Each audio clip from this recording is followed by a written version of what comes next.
प्रस्तुत है प्रतिमा वर्मा की कहानी चीनू, उन्हीं के मुख से। भैया ने अचानक मुझे भोपाल बुलाया। 35 वर्षों की नौकरी के अवकाश प्राप्ति के बाद मैं बिल्कुल फ्री थी। मैंने तुरंत अपना प्रोग्राम बनाया और मैं निकल पड़ी भोपाल यात्रा पर। भोपाल मेरा अपना पहचाना शहर है, जहाँ मैंने जन्म लिया था, पढ़ाई लिखाई की थी। आज अपनी उसी जन्मभूमि पर पहुंचने के लिए मैं बहुत खुश थी। रात को ट्रेन में सोचते सोचते नींद कब लग गई पता ही नहीं चला। माता पिता विहीन बेटी अपने भैया भाभी पर मैं कभी बोझ थी कि नहीं यह तो पता नहीं, पर मेरी कोई भी बात भैया भाभी के लिए विवाद का कारण नहीं बनी। भैया को मुझसे कुछ ज़्यादा ही लगाव था। शायद मैं उनसे 10 वर्ष छोटी थी। सुबह हुई तो मुझे लगा भोपाल आने वाला है और मैं उठकर बैठ गई। सोचने लगी, ऐसी क्या बात हुई कि भैया ने मुझे तुरंत बुलाया है। स्टेशन पर उतरी तो देखा भैया प्लेटफॉर्म पर खड़े हैं। मैंने उनके पैर छुए। उन्होंने मुझे आशीर्वाद दिया और पूछा, विनय जी कैसे हैं? मैंने कहा, भैया वो ठीक है। मैंने उनसे पूछा, भैया आपने मुझे क्यों बुलाया? उन्होंने कहा, चलो भाई घर चलते हैं, वहीं बातें करेंगे। घर पहुंचकर देखा कि भाभी हम लोगों का इंतज़ार कर रही हैं। वही हल्की सी मुस्कुराहट के साथ भाभी ने पूछा, कैसी हो स्नेहा? बहुत दिनों बाद आई। फिर वही प्यार से कहा, फ्रेश हो लीजिए। नहाने के बाद मैंने देखा भाभी ने बहुत सा नाश्ता टेबल पर लगा दिया है। नाश्ता करने के बाद मैंने कहा, भाभी मैं आराम करना चाहती हूँ।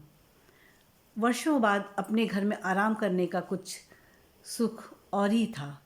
पुरानी बातें सोचते सोचते मुझे कब नींद आ गई पता ही नहीं चला।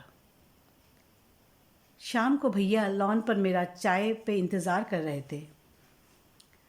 भैया कहने लगे, मैंने तुम्हें इसलिए बुलाया, चीनू के पति अनुज इसी शहर में ही रहते हैं। चीनू भैया की इकलौती लड़की है। भैया बताने लगे, अनुज की साधारण सी नौकरी है, लेकिन ठाट बाट इतने हैं कि मैं बता नहीं सकता। हर तीसरे साल एक नई कार खरीदता है। बड़ा सा घर भी बना लिया है। 24 घंटे नौकर रहते हैं। चीनू को कोई काम नहीं करना पड़ता। पर अनुज क्या काम करता है, इतना पैसा कहाँ से आता है, ना मुझे मालूम है ना चीनू को, और चीनू जानने की कोशिश भी नहीं करती। मैंने इसलिए तुम्हें बुलाया है कि तुम संयमी हो और हर किसी से प्रेम से सब कुछ पूछ लेती हो। मैंने कहा, भैया ठीक है, मैं ज़रूर जाऊंगी शाम को चीनू से मिलने। मैं तैयार होकर शाम को चीनू के घर गई। देखा चीनू अपने 10 महीने के गोल मोटोल बेटे के साथ खेल रही है। मुझे देखते ही खुशी से उछल पड़ी। हाय बुआ, कैसी हो? कब आए? चीनू भी बहुत खुश लग रही थी। इतने में अनुज भी आए। उन्होंने मेरे पैर छुए। मैंने उन्हें आशीर्वाद दिया। बुआ मैं चलता हूँ, 2 घंटे बाद आऊँगा। डिनर आपके साथ ही करूँगा। मैंने अनुज से बड़े प्यार से पूछा, अनुज आप क्या करते हैं? आपका ऑफिस कहाँ है? उसका टाइम क्या है? अनुज कहने लगे, बुआ जी इसलिए आप प्रोफेसर लोगों से बात करने में डर लगता है। इतने सारे प्रश्न पूछती हो कि जवाब देना ही मुश्किल हो जाता है। अच्छा बुआ जी मैं चलता हूँ, डिनर करके ही जाइएगा। मैंने चीनू से पूछा, अनुज कहाँ गया? कब आएगा? तुमने पूछा नहीं? चीनू ने मुस्कुराते हुए कहा, अनुज कुछ कहे या ना कहे, पर शाम को वे घर ही आते हैं और मेरे साथ ही पूरी शाम बिताते हैं। मैंने धीरे से कहा, चीनू अब मैं चलती हूँ, और सोचने लगी कि रास्ते में अनुज के बारे में भैया को मैं अब क्या बताऊँगी।